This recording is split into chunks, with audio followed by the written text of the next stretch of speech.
చేసి తెలంగాణ రాష్ట్రాన్ని సాధించుకున్నారో ఆ సాధించుకున్న రాష్ట్రంలో లక్షలాది మంది నిరుద్యోగ యువకులు ఉద్యోగ ఉపాధి అవకాశాలు సాధించుకున్న రాష్ట్రంలో తమకు తప్పకుండా అవకాశాలు వస్తాయని భావిస్తున్న సందర్భంలో దాదాపుగా 9 సంవత్సరాలు అనుకున్న ఆకాంక్షలు నెరవేరక ప్రజలలో ముఖ్యంగా తెలంగాణ ఉద్యమకారులలో తెలంగాణ విద్యార్థులలో పెల్లుబికిన అసంతృప్తి డిసెంబర్ 3, 2023 నాడు ప్రజాపాలన తెలంగాణ రాష్ట్రంలో ఆవిర్భవించింది.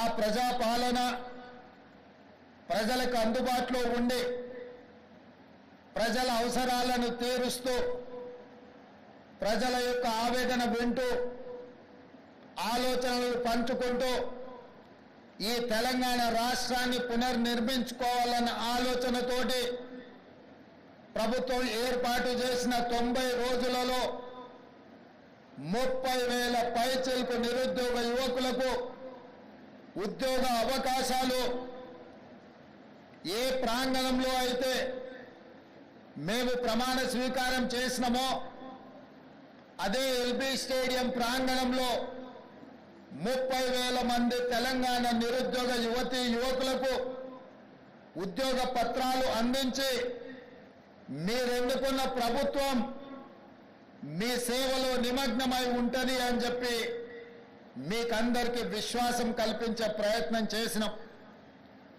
ఇదే కాదు, ఈ 30,000 ఉద్యోగ నియామకాల పత్రాలు అందించడమే కాకుండా గ్రూప్ 1 కావచ్చు, గ్రూప్ 2 కావచ్చు, గ్రూప్ 3 కావచ్చు, డిఎస్సి కావచ్చు, పారామెడికల్ సిబ్బంది కావచ్చు, ఇంకొక 35,000 ఉద్యోగ నోటిఫికేషన్లు ఇచ్చి ఈ సంవత్సరం పూర్తయ్యే లోపల వాళ్ళందరూ కూడా నిరుద్యోగ సమస్య తీర్చి ఉద్యోగ నియామక పత్రాలు ఇవ్వాలి అని ప్రజాపాలన మా ప్రభుత్వం తీవ్రంగా కృషి చేస్తుంది.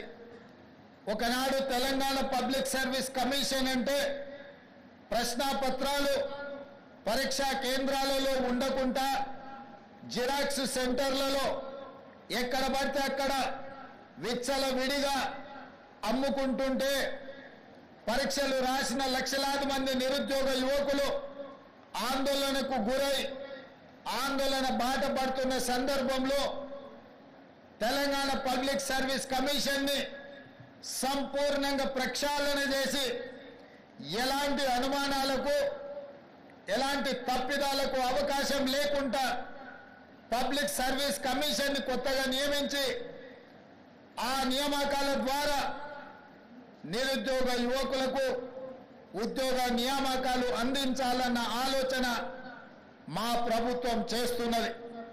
అందుకే ఈరోజు పబ్లిక్ సర్వీస్ కమిషన్ నిర్వహిస్తున్న ఏ పరీక్షల మీద లక్షలాది మంది నిరుద్యోగ యువకులకు ఎలాంటి అనుమానాలు లేవు. గత 9 సంవత్సరాలు ఉద్యోగ నియామకాల కోసం నోటిఫికేషన్లు ఇవ్వమని కదము దొక్కిన విద్యార్థులు ఈనాడు మన ప్రభుత్వం వెంటనే ఇస్తున్న ఉద్యోగ నోటిఫికేషన్లను మళ్ళీ కొంతకాలం వాయిదా ఇవ్వండి, అన్ని నోటిఫికేషన్లు ఒకేసారి వస్తే మేము పరీక్షలు రాయడం కష్టమవుతుంది, మాకు అన్ని పరీక్షలు హాజరు కావాలి, ఒక దాంట్లో కాకపోతే ఇంకొక దాంట్లో అయినా మాకు ఉద్యోగ అవకాశాలు వస్తాయి అని చెప్పి వాళ్ళందరూ మా ప్రభుత్వానికి విజ్ఞప్తి చేసింది. అందుకే గ్రూప్ 2 పరీక్షల్ని వాయిదా వేసి మీకు అనుకూలమైన నిర్ణయం తీసుకోవడం జరిగింది. ఆనాడు ఉద్యోగ అవకాశాల కోసం కదం దొక్కిన మీరు ఈనాడు నోటిఫికేషన్లు ఇవ్వడంతో శిక్షణ తరగతులలో మీరు నిమగ్నమై చదువుకుంటున్నారు. అందుకే ఈరోజు తెలంగాణలో నిరుద్యోగ యువకులు ఉత్సాహంతో ఈ ప్రభుత్వం మాకు ఉద్యోగాలు ఇస్తుందన్న ఆలోచనతోనే పరీక్షలకు తయారవుతున్నారు. ఈ నేపథ్యంలో తెలంగాణ రాష్ట్రం నూతనంగా ఏర్పడ్డ రాష్ట్రం అభివృద్ధే కాదు, కొన్ని అవలక్షణాలను వ్యసనాలకు బానిసలైన కొంతమంది వ్యక్తులు స్వార్థ ప్రయోజనం కోసం తెలంగాణలో డ్రగ్స్ కానీ గంజాయి కానీ సైబర్ క్రైమ్ నేరాలకు కొంతమంది పాల్పడుతున్నారు.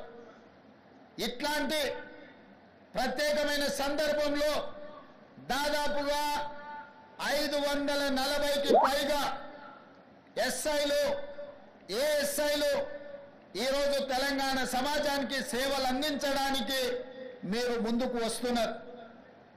అందుకే ఈరోజు మీ పరేడ్ చూసిన ముఖ్యంగా పల్లి భాగ్యశ్రీ మీ పరేడ్ కమాండర్గా ఈరోజు ప్రదర్శించిన నైపుణ్యం మీ అందరిని చూసిన తర్వాత నాకు సంపూర్ణమైన విశ్వాసం కలిగింది.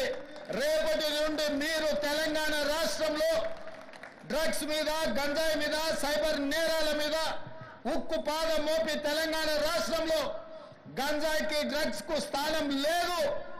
అట్లాంటి కార్యక్రమాలకు ఎవరైనా పాల్పడితే వాళ్ళని ఎవరిని క్షమించము అనే విధంగా మీరు ముందుకు నడుస్తారని మాకు సంపూర్ణమైన విశ్వాసం కలిగింది. మిత్రులారా, ఇది ఉద్యోగం కాదు, ఇది ఉద్యోగ భద్రత కాదు మీకున్నది. తెలంగాణ రాష్ట్రంలో ముఖ్యంగా పోలీసు విభాగంలో చేరే ప్రతి యువకుడికి ఇదొక భావోద్వేగం. ఇది ఉద్యోగ బాధ్యత కాదు, ఇదొక భావోద్వేగం. ఈ రాష్ట్రాన్ని మనం వందలాది మంది మీలాంటి నిరుద్యోగ యువకులు ఉద్యమకారులు ప్రాణ త్యాగాలు చేసి తెలంగాణ రాష్ట్రాన్ని సాధించుకున్నాం. ఈ సాధించుకున్న రాష్ట్రంలో వ్యసనాలకు తావు ఉండకూడదు. గంజాయి డ్రగ్స్ సైబర్ నేరాలకు ఎక్కడ కూడా అవకాశం ఉండకూడదు. ఈ తెలంగాణ రాష్ట్రం మనది. 4 కోట్ల తెలంగాణ ప్రజలు మన కుటుంబ సభ్యులు. వాళ్ళు ఎలాంటి సమస్యలు ఎదుర్కొన్నా అది మన వైఫల్యమే అవుతుంది. మన మీద సంపూర్ణమైన విశ్వాసం పెట్టుకొని ప్రజాప్రతినిధులతో పాటు 24 గంటలు ప్రజలకు అందుబాటులో ఉండి ప్రజలకు అవసరమైన అందించే సేవలు పోలీసులే. పోలీసులకు సమయం లేదు, సందర్భం లేదు. ఏ సమస్య వచ్చినా, వరదలు వచ్చినా, కరువు వచ్చినా, లేకపోతే భూకంపాలు వచ్చినా, శాంతి భద్రతల సమస్యలు వచ్చినా, లేదా మత కలహాలు వచ్చినా, ఆర్థికపరమైన నేరాలు జరిగినా, ఏది జరిగినా ముందు బాగానే ఉండి ఆ సమస్యల మీద పోరాటం చేసేది పోలీసు సిబ్బంది, పోలీసు విభాగం. అందుకే నేను మీతో పంచుకున్నది ఇది ఉద్యోగం కాదు, ఇది ఒక భావోద్వేగం. ఈ భావోద్వేగమే ఈ తెలంగాణ రాష్ట్రాన్ని పునర్నిర్మించి భవిష్యత్ తరాలకు బంగారు బాటలేసే బాధ్యత మన అందరి మీద ఉన్నది. అందుకే ఈరోజు తెలంగాణ రాష్ట్రంలో ఒక పక్కన నిరుద్యోగ సమస్యను పరిష్కరిస్తూ ఇంకొక పక్కన విదేశీ పర్యటనలకు వెళ్లి జాతీయ అంతర్జాతీయ స్థాయిలో తెలంగాణ రాష్ట్రానికి వేలాది కోట్ల రూపాయల పెట్టుబడులు తీసుకొచ్చి పరిశ్రమలను స్థాపించి ఆ పరిశ్రమల ద్వారా లక్షలాది మంది నిరుద్యోగ యువకులకు ఉద్యోగ ఉపాధి అవకాశాలు కల్పించాలన్న ఆలోచన మన ప్రభుత్వం చేస్తున్నది.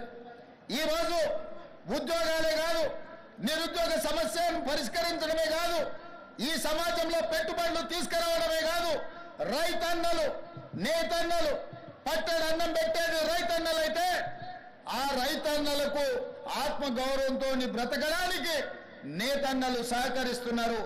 నేతన్నలతో పాటు గీతన్నలు ఈరోజు మన సమాజంలో ఉన్నారు.